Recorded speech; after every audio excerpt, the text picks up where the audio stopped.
sa atong balita sa lokalidad. Patay ang anaa sa siyam ka mga empleyado sa Bayawan City Agriculturist Office.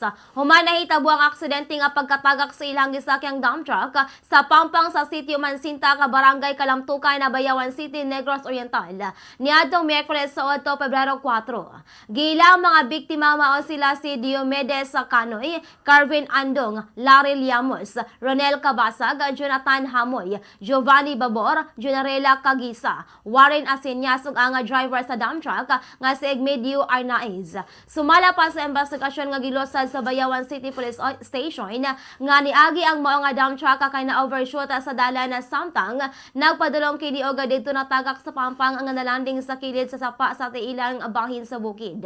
Tungod sa mao nga panghitabo ang mga pasahero kay nakahiagom og dagko mga samada diin gasawayan pa kini sa pagdala sa Kalambuyan Hospital apan didto pag-abot kay gideklara dayon sila nga dead on arrival. Dugang pa sa kapulisan nga ang mga biktima nga trabahante sa Bayawan Agriculturist Office kay naghatod og 5 ka container sa tubil og mga electrical equipment sa Barangay Manduaw. Gipanglantawang brake failure ang hinungdan kay nganong nawadan og kontrol ang driver sa naasing nga dump truck og dito na natagak sila sa pangpang. Sa pagkakaroon, padayon gihapon ang gilosan nga investigasyon sa Bayawan Police Station kabahin sa naasing nga insidente.